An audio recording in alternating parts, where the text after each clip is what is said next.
গাজীপুরের দুর্বৃত্তদের হামলায় এনসিপি নেতা হাসনাত আবদুল্লাহ আহতের ঘটনায় নিজামুদ্দিন তুষার ও জোবায়ের হোসেন শিমুল নামে দুইজনকে আটক করেছে পুলিশ।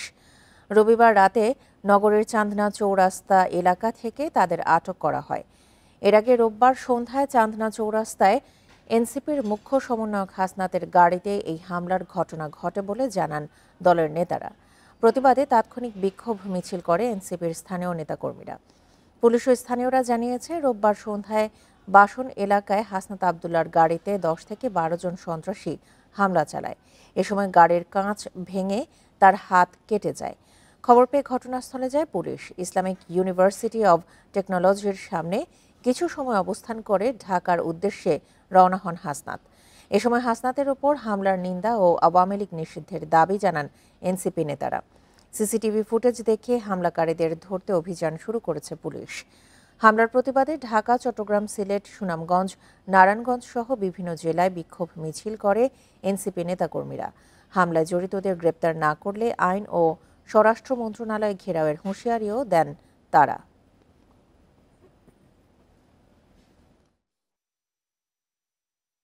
বাইরের উপরে চৌরাস্তায় এই আওয়ামী লীগের দোসররা নেককারজনকভাবে হামলা করেছে। কেন্দ্রীয় অফিসে বসেছিলাম, আমরা খবর পেলাম আমাদের ভাই হাসনাত আবদুল্লার গায়ে আওয়ামী লীগের ফ্যাসিস্টরা আক্রমণ করেছে। সংস্কার নিয়ে বিএনপির অবস্থানকে প্রশ্নবিদ্ধ করার চেষ্টা চলছে বলে মন্তব্য করেছেন দলের মহাসচিব মির্জা ফখরুল ইসলাম আলমগীর। এটি রাজনৈতিক উদ্দেশ্য প্রণোদিত বলে মনে করেন তিনি। রোববার জাতীয় প্রেসক্লাবে বিশ্ব মুক্ত গণমাধ্যম দিবসের আলোচনা সভায় এসব কথা বলেন বিএনপি মহাসচিব। বিশ্ব মুক্ত গণমাধ্যম দিবস উপলক্ষে জাতীয় প্রেসক্লাবে আলোচনা সভার আয়োজন করে সম্পাদক পরিষদ। এতে অংশ নেন রাজনীতিবিদ ও সাংবাদিক নেতারা। গণমাধ্যম আগের চেয়ে তুলনামূলকভাবে স্বাধীন বলে মন্তব্য করেন সম্পাদকরা। তবে সাংবাদিকদের বিরুদ্ধে মামলা নিয়েও উদ্বেগ প্রকাশ করেন তারা। আমাদের মধ্যে যে অনৈক্য, বিভাজন আমাদের সবচেয়ে বেশি ক্ষতি করছে। এই অবস্থায় আমি আশা করব পত্রিকায় ইদানিং আবার টেলিভিশনে যে বিভেদ সৃষ্টি হয়েছে, এটা অবিলম্বে বন্ধ হওয়া উচিত। ডিজিটাল আইনেও 200-র মতন বোধহয় বা কিছু বেশি সাংবাদিক হয়েছিল। 266 সাংবাদিক আজকে খুনের মামলা অথবা ভায়োলেন্ট ক্রাইমের আসামি। এটা আমি সাংবাদিকতা এবং আপনাদের সবাইকে বলছি, এটা আমাদের অসম্মানের কারণ। এ সময় বিএনপিকে সংস্কার বিরোধী হিসেবে অপপ্রচারের সমালোচনা করেন বিএনপি মহাসচিব। আমাদেরকে আবার আপনার প্রশ্নবিদ্ধ করে অন্য পথে দেখানোর চেষ্টা করা, এটার পেছনে কিছু রাজনৈতিক উদ্দেশ্য থাকলেও থাকতে পারে। তবে আমরা আপনাকে নিশ্চিত করতে পারি যে আমরা সংবাদপত্রের স্বাধীনতায় বিশ্বাস করি, শুধু নয়, এটা আমাদের বিশ্বাস, আস্থা, এবং এটাকে আমরা যদি কখনো আমরা সুযোগ পাই সরকারিভাবে, সেখানেও আমরা এটাকে এস্টাবলিশ করব। না পেরে বিরোধী থাকলে সেখানেও আমরা সেটাকে এস্টাবলিশ করার জন্য আমরা লড়াই সংগ্রাম আমাদের চালিয়ে যাব। গণমাধ্যমের স্বাধীনতার জন্য বিএনপি সবচেয়ে বেশি কাজ করেছে বলেও দাবি করেন মির্জা ফখরুল। Jahanara Parvin, Independent news, Dhaka. মানবিক করিডোর নিয়ে কোনো চুক্তি বা আনুষ্ঠানিক আলোচনা হয়নি। জাতীয় নিরাপত্তা উপদেষ্টা ডক্টর খলিলুর রহমান বলেন, করিডোরের নামে যুক্তরাষ্ট্রের হয়ে রাখাইনে প্রক্সি ওয়ারেও জড়াবে না বাংলাদেশ। এই নিয়ে গুজব ছড়াচ্ছে প্রতিবেশী দেশ, যা মোটেও কাম্য নয়। রোববার সকালে বাংলাদেশ ইউনিভার্সিটি অব প্রফেশনালস বিইউপিতে সেমিনারে এসব কথা বলেন তিনি। বিশ্ব মুক্ত গণমাধ্যম দিবস উপলক্ষে এ সেমিনার, যেখানে রাজনৈতিক পট পরিবর্তনের আগে পরের গণমাধ্যমের নানা দিক উঠে আসে। নিজেদের সমস্যা ও সীমাবদ্ধতার কথা তুলে ধরেন সংবাদকর্মী ও গণমাধ্যম মালিকরা। ডিজিটাল অ্যাক্টে কেন জেলখানা জীবন দিতে হবে? মুশতাক আহমেদের মতো লোককে কেন জীবন দিতে হয়েছে? কি অপরাধ ছিল মুশতাক সাহেবের? এই কথা নিয়ে কেউ কখনো কথা বলেছি? কথা বলার মতন কারো অবস্থা ছিল না। খারাপ প্রশ্ন হয়েছে, এই অভিযোগে সেই হাউসগুলি ঘেরাও করার হুমকি দেওয়া হয়।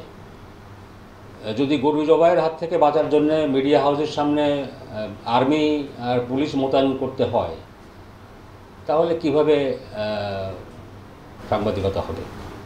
সেমিনারে তথ্য উপদেষ্টা মন্তব্য করেন, বিগত সরকারের আমলে গণমাধ্যমকে রাজনৈতিক উদ্দেশ্যে ব্যবহার করা হয়েছে, যে জন্য প্রতিষ্ঠান নীতি নির্ধারকরাও প্রশ্নের ঊর্ধ্বে নয়। আমরা মনে করি সরকার যথেষ্ট চেষ্টা করতেছে সংবাদ মাধ্যম যাতে স্বাধীনভাবে কাজ করতে পারে এবং যারা সাংবাদিক আছে তারা যেন সুরক্ষা পায় এবং হয়রানি মামলা থেকে শুরু করে যা যা আছে সেসব হয়রানি থেকে মুক্তি পায়। কিন্তু আমি মনে করি যে কোনো ফ্রিডমে, দুনিয়ার কোনো ফ্রিডমেই আনকন্ডিশনাল না।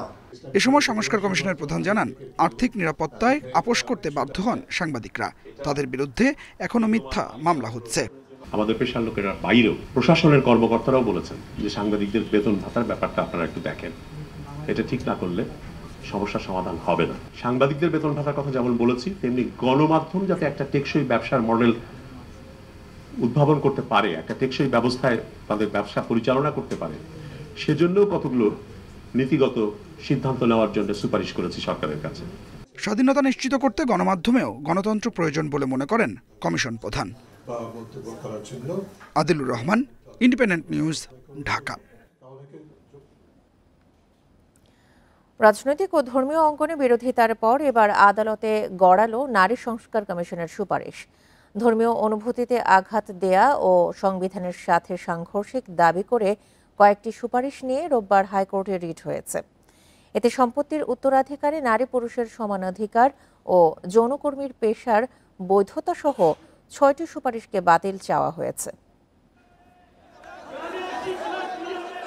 নারী সংস্কার কমিশনের কয়েকটি প্রস্তাব নিয়ে কয়েকদিন ধরে উত্তপ্ত রাজনীতির মাঠ। এসব সুপারিশ বাদ দেয়া এবং সংস্কার কমিশন পুনর্গঠনের দাবিতে সমাবেশও করেছে হেফাজতে ইসলাম। এবার এ নিয়ে রিট হলো হাইকোর্টে। এতে বলা হয়েছে ৩১৮ পৃষ্ঠার সুপারিশমালায় অন্তত ৬টি প্রস্তাব ইসলামী শরীয়ত ও সংবিধানের সাথে সাংঘর্ষিক। সম্পত্তির উত্তরাধিকারে নারী পুরুষ সমতা, পুরুষের বহুবিবাহ নিষিদ্ধ, যৌনকর্মকে পেশা হিসেবে স্বীকৃতির প্রস্তাব দেওয়া হয়েছে। এসব প্রস্তাব বাতিল চাওয়া হয়েছে। উত্তরাধিকার আইন ইসলামে যেভাবে আমাদেরকে দেওয়া হয়েছে, কোরআনে যেভাবে বর্ণনা করা রয়েছে, সেখানে দেখা যায় নারীদেরকে কয়েকভাবেই সম্পত্তি দেওয়া হয়।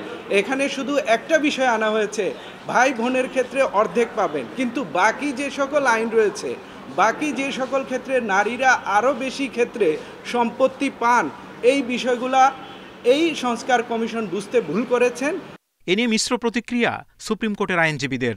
অনেকে বলছেন, ধর্মীয় মূল্যবোধে আঘাত করার মতো সুপারিশ না করে বাস্তব সমস্যায় নজর দেওয়া দরকার। আবার অনেকের মতে, কমিশনের প্রস্তাব বাস্তবায়ন করা না করার সিদ্ধান্ত সরকার ও জনগণের। যারা নারী সংস্কার কমিশনের যারা ছিলেন, তারা বাংলাদেশের প্রেক্ষাপটে বাংলাদেশের ধর্মীয়, তারা বাংলাদেশের আচার অনুষ্ঠান, কাস্টমস, এগুলা মাথায় রেখে কিন্তু সুপারিশ করা উচিত। কিছু কিছু সংস্কার আসছে যেগুলো ধরেন সাবকন্টিনেন্টে, শুধু বাংলার সাবকন্টিনেন্টে কিন্তু এটা মানুষ কিন্তু ইউজ টু না। এটা তো একটা রিপোর্টটা তো বাস্তবায়নের জন্য আপনার সুপারিশ করা হলো, সুপারিশ তো গ্রহণ করা হয়নি, কারোর উপরে চাপিয়ে দেওয়া হয়নি। তাহলে আপনি যদি চাপিয়ে দেওয়া হতো তাহলে বলতেন যে আপনার ধর্মের উপরে আঘাত এসছে। রিট নিষ্পত্তি না হওয়া পর্যন্ত নারী কমিশনের প্রস্তাব নিয়ে পরবর্তী কার্যক্রম বন্ধের আদেশও চাওয়া হয়েছে। Zahidul Bashar, independent news, Dhaka. মানবিক করিডোর নিয়ে কোনো চুক্তি বা আনুষ্ঠানিক আলোচনা হয়নি। জাতীয় নিরাপত্তা উপদেষ্টা ডক্টর খলিলুর রহমান বলেন, করিডোরের নামে যুক্তরাষ্ট্রের হয়ে রাখাইনে প্রক্সি ওয়ারেও জড়াবে না বাংলাদেশ। এ নিয়ে গুজব ছড়াচ্ছে প্রতিবেশী দেশ, যা মোটেও কাম্য নয়। রোববার সকালে বাংলাদেশ ইউনিভার্সিটি অব প্রফেশনালস বিইউপিতে সেমিনারে এসব কথা বলেন তিনি। বৈশ্বিক নানা ইস্যুর চাপে হারিয়ে যাচ্ছে রোহিঙ্গা সংকট প্রসঙ্গ। আন্তর্জাতিক ও জাতীয় পর্যায়ে তা আলোচনায় রাখতে বিইউপি অডিটোরিয়ামে সেমিনারের আয়োজন করা হয়।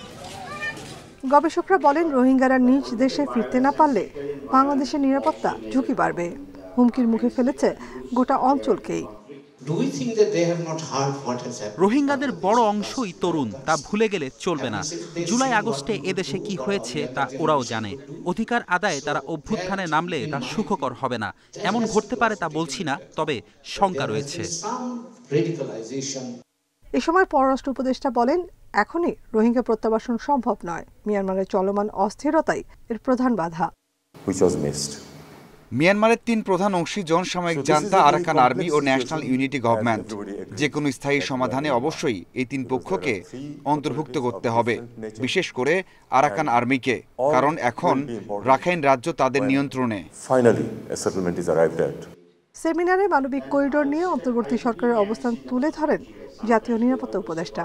বলেন, করিডোর নয়, মানবিক চ্যানেলের প্রস্তাব দিয়েছে জাতিসংঘ, যা নিয়ে অংশীজনদের সঙ্গে ঢাকা প্রাথমিক আলোচনা করেছে।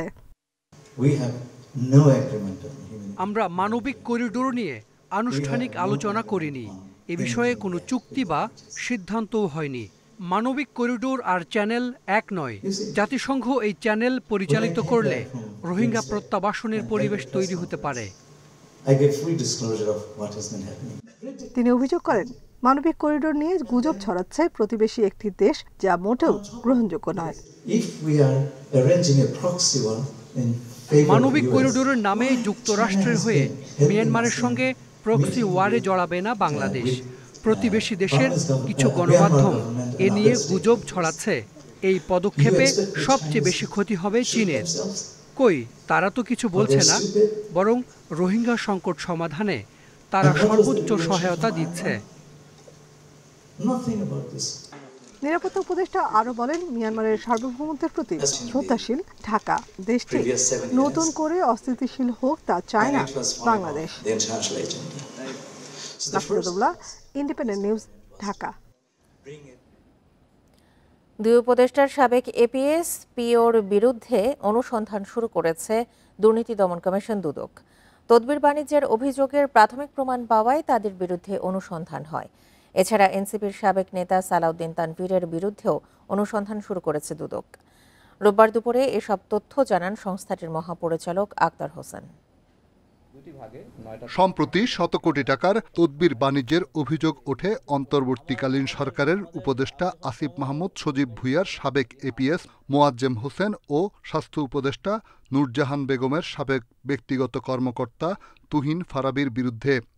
একইভাবে এনসিপি থেকে অব্যাহতি পাওয়া সাবেক যুগ্ম সদস্য সচিব সালাউদ্দিন তানভীরের বিরুদ্ধে কমিশন বাণিজ্যেরও অভিযোগ ওঠে। সুনির্দিষ্ট অভিযোগের ভিত্তিতে তাদের বিরুদ্ধে অনুসন্ধানে নামে দুদকের গোয়েন্দারা। তথ্য প্রমাণের ভিত্তিতে এবার প্রকাশ্য অনুসন্ধানে নেমেছে সংস্থাটি। দুজন উপদেষ্টা, যে এপিএস পিএস এবং আরও একজন সমন্বয়কের সাবেক সমন্বয়কের বিরুদ্ধে অনুসন্ধানের সিদ্ধান্ত গৃহীত হয়েছে। ন্যাশনাল লাইফ ইন্স্যুরেন্সের জমি ক্রয়ে অস্বাভাবিক দাম নির্ধারণের মাধ্যমে প্রায় 3 কোটি টাকা আত্মসাতের অভিযোগে বেঙ্গল গ্রুপের চেয়ারম্যান মোর্শেদ আলম, তার ভাই ও ছেলের বিরুদ্ধে মামলা করেছে দুদক। অস্বাভাবিক মূল্য বৃদ্ধি দেখিয়ে কনফ্লিক্ট অফ ইন্টারেস্ট থাকা সত্ত্বেও ন্যাশনাল লাইফ ইন্স্যুরেন্সের চেয়ারম্যান হিসাবে তার ভাইয়ের নিকট থেকে অধিক মূল্যে প্রতারণা ও জালিয়াতির আশ্রয় নিয়ে বাজার মূল্যের চেয়ে বেশি মূল্যে ফ্লোর ভাড়া নিয়ে এই অর্থ আত্মসাৎ করা হয়েছে। এছাড়া 11 কোটি টাকার অবৈধ সম্পদ অর্জনের অভিযোগে টেক্সাস অ্যাপিলেট ট্রাইব্যুনালের সাবেক সদস্য রঞ্জিত কুমার তালুকদার ও তার স্ত্রীর বিরুদ্ধে মামলা করেছে দুদক।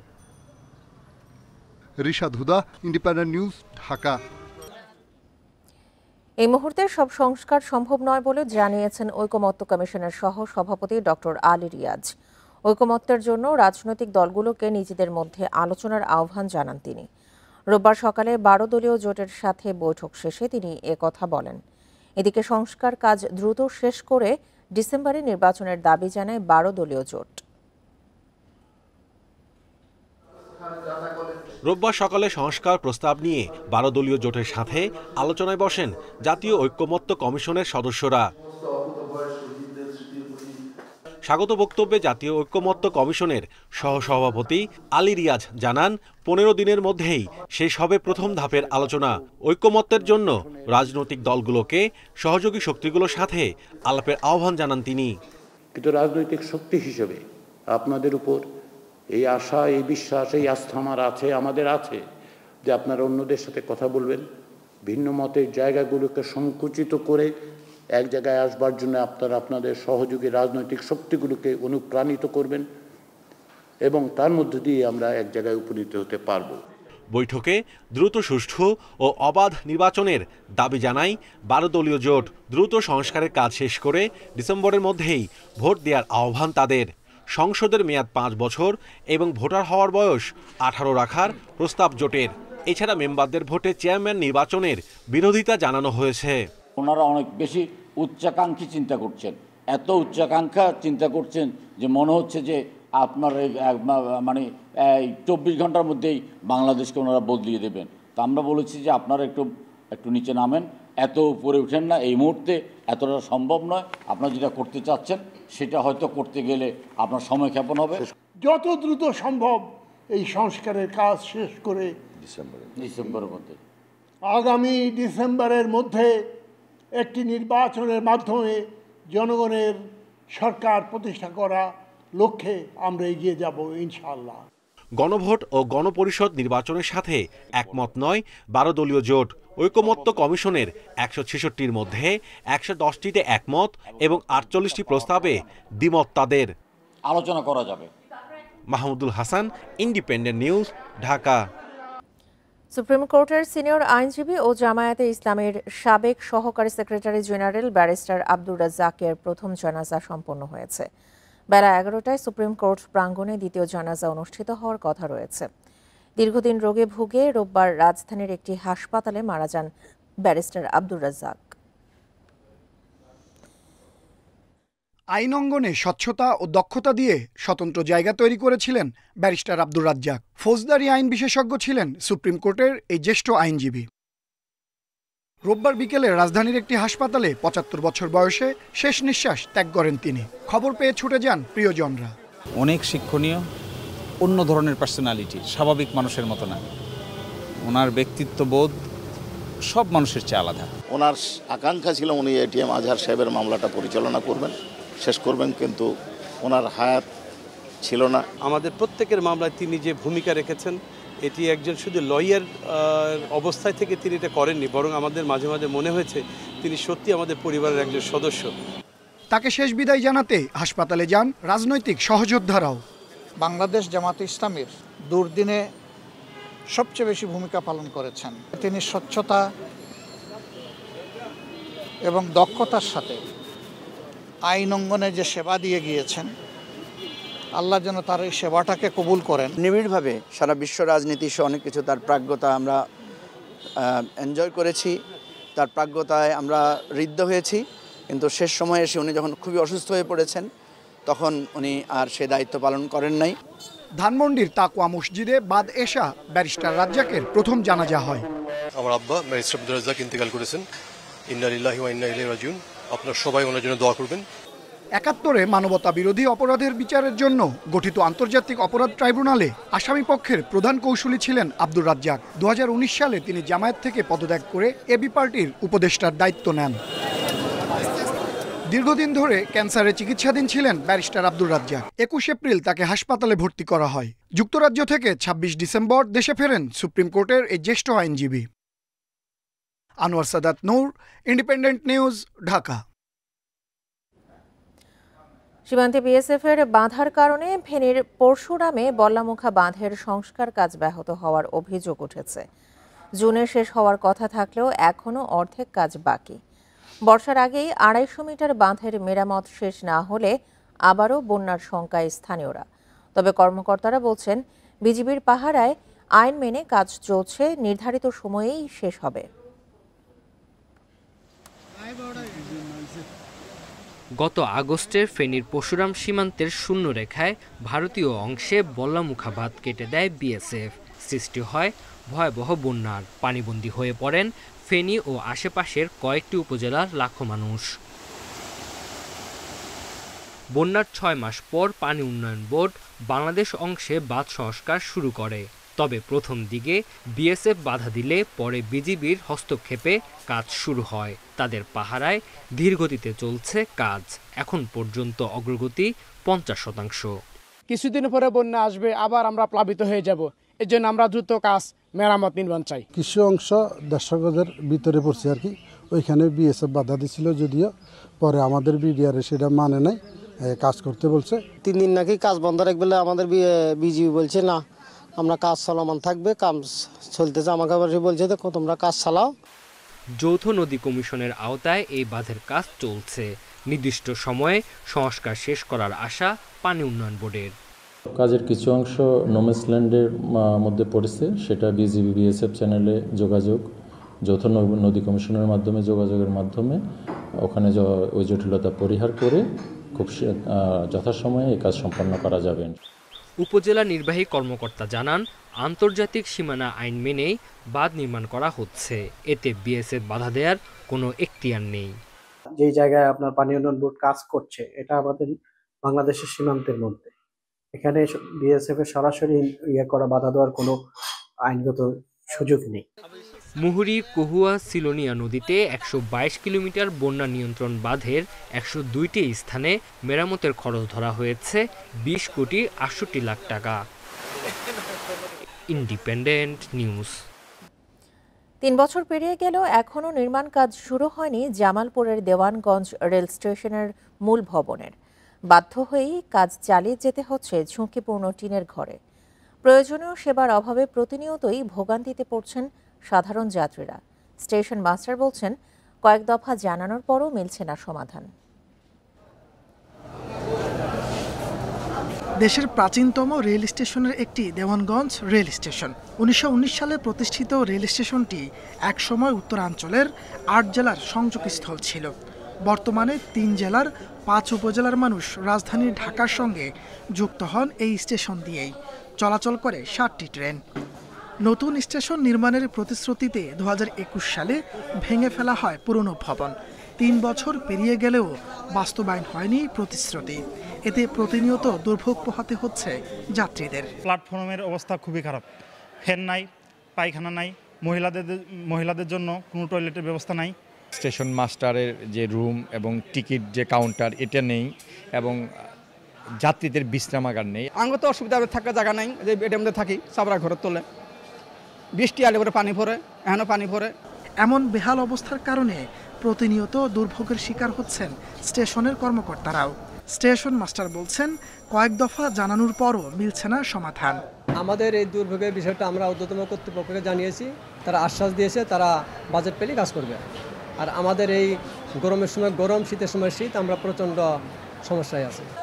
নকশা জটিলতায় থেমে আছে স্টেশন নির্মাণ কাজ। এর বাইরে কোনো আশার বাণী শোনাতে পারেননি রেলওয়ে প্রকৌশল বিভাগ। Independent news. যানজটের ভোগান্তি কমাতে নীলফামারীতে বাইপাস সড়ক নির্মাণ হলেও সেটি হয়ে উঠছে গলার কাঁটা। ৭.৭৪ কিলোমিটার অংশে ৪২টি বাঁক, এর মধ্যে ১২টি অতি ঝুঁকিপূর্ণ। প্রায় ঘটছে দুর্ঘটনাও। এ কারণে সড়কটি ব্যবহারে অনীহা চালক ও যাত্রীদের। তারা বলছেন, অপরিকল্পিতভাবে সড়ক নির্মাণের খেসারত দিচ্ছে স্থানীয়রা। এদিকে নতুন করে সড়ক নির্মাণে গুরুত্ব দিচ্ছে সড়ক ও জনপথ বিভাগ। যানজট কমাতে ২০২০ সালে ২৩ কোটি টাকা ব্যয়ে নির্মাণ করা হয় সৈয়দপুর ডোমার মহাসড়কের প্রধান বাইপাস সড়ক। ৭.৭৪ কিলোমিটার সড়কে বাঁক ৪২টি, এর মধ্যে অতি ঝুঁকিপূর্ণ ১২টি। এতগুলো বাঁক থাকায় সড়কটিতে ভারী যানবাহন নিয়ে যেতে চান না চালকরা। তাদের দাবি, অতিরিক্ত বাঁকের কারণেই প্রায়ই ঘটছে দুর্ঘটনা। বাইপাস সচরাচর ছোট হয় না, তুলনামূলক এই রাস্তাটা অনেক ছোট, আর এই রাস্তাটা অনেক টার্নিং বেশি। একটা ট্রাক যখন এই বাঁকগুলা ঘুরাবে তখন পিছনে আরো ৫০-১০০ ট্রাক দাঁড়ায় থাকে। বাইপাস সড়কটি খুব একটা কাজে না আসায় শহরের মূল সড়কে গাড়ির চাপ বেশি। রাত ১০টার আগে মূল সড়কে ভারী যানবাহন ঢোকা নিষেধ থাকায় বিকেল থেকে অলস সময় পার করেন চালকরা। শহরের যে রাস্তাটা সেটা একটু ছোট, চিকন, ওখানে যদি ট্রাক বাস ঢুকে তাহলে ওখানে যানজটের সৃষ্টি হয়। শহর দিয়ে গেলে আমাদের ১০ মিনিট দরকার, বাইপাস দিয়ে গেলে আধা ঘন্টা ৪০ মিনিট, এমন সময় জ্যামও লাগা যায়, ঘন্টাখানে লাগে। ১৮ ফিট থেকে সড়কটি আরও প্রশস্ত করার এবং বাঁকগুলো সরলীকরণের দাবি এলাকাবাসীর। প্রায় ৮ কিলোমিটার রাস্তায় এত বাঁক যে বাঁকের মাধ্যমে যখন তখন দুর্ঘটনার সৃষ্টি হতে পারে। আমরা আশু দাবি করি যে অতি সত্বর এই রাস্তাটা সুন্দর করে মানুষের যোগাযোগের, মানুষের চলাচলের সুব্যবস্থা করে। সড়ক ও জনপথ বিভাগ বলছে, এ বিষয়ে ব্যবস্থা নিতে সুপারিশ করা হয়েছে। জোর দেওয়া হচ্ছে নতুন করে সড়ক নির্মাণে। বাঁকগুলো আমরা সরল করতে পারতেছি না, কারণ আমাদের এখানে অধিগ্রহণকৃত ভূমি নেই। বিষয়টি আমরা ঊর্ধ্বতন কর্তৃপক্ষের নজরে এনেছি এবং একটি শহর বাইপাস করে একটি প্রকৃত বাইপাস সড়ক নির্মাণের জন্য আমরা সম্ভবত যাচাই করতেছি। 4 বছর ধরে কোনো সুরাহা না হলেও কর্তৃপক্ষ বলছে সড়কটিতে দুর্ভোগ কাটাতে প্রক্রিয়া চলমান। Independent news. দুরারোগ্য ব্যাধির চিকিৎসায় আলোর পথ দেখাতে পারে বাংলাদেশ। বায়োটেক পদ্ধতিতে ক্যান্সারের চিকিৎসায় ওষুধ তৈরিতে অনেক দূর এগিয়ে গেছে দেশের বেসরকারি প্রতিষ্ঠানগুলো। বিশেষজ্ঞরা বলছেন, সঠিকভাবে বাজারজাত করা গেলে ব্যয়বহুল এসব ওষুধের দাম থাকবে হাতের নাগালে। ওষুধ চাহিদার প্রায় 98% পূরণ করে দেশীয় ফার্মাসিউটিক্যালসগুলো। এসব কারখানায় এখন তৈরি হয় বিশ্বমানের ওষুধ, কিন্তু সক্ষমতা থাকার পরও কিছু ক্ষেত্রে সরকারের নীতি সহায়তার অভাবে রপ্তানির দৌড়ে এখনও অনেকটা পিছিয়ে দেশের ওষুধ শিল্প। খাত সংশ্লিষ্টরা বলছেন, সরকারি সহায়তা পেলে বৈশ্বিক ওষুধের বাজারে ভালো দখল নেওয়া যাবে। তাদের দাবি, ক্যান্সার সহ দুরারোগ্য ব্যাধির চিকিৎসার নতুন দিগন্তের সূচনা হতে পারে দেশ থেকেই। শুধুমাত্র ক্যান্সার সেলকে হিট করবে এবং প্রসেস অনুযায়ী, বায়োটেক টেকনোলজি অনুযায়ী তার কাছে গিয়ে পৌঁছাবে এবং তাকে করবে, ধ্বংস করবে, কিওরমেন্ট দেবে, সেই ধরনের ওষুধ এখন ধীরে ধীরে চলে আসছে। ইউটিলিটিগুলো পাই, আমরা যদি পলিসি সাপোর্টগুলো পাই, আমরা যদি যত ব্যারিয়ার আছে, বিশেষ করে পারমিশনের যে ব্যারিয়ারগুলো আছে, ওইগুলো যদি আমরা উত্তাইতে পারি, আমরা মনে করি বাংলাদেশের ফার্মা ইন্ডাস্ট্রি উইল সাস্টেইন।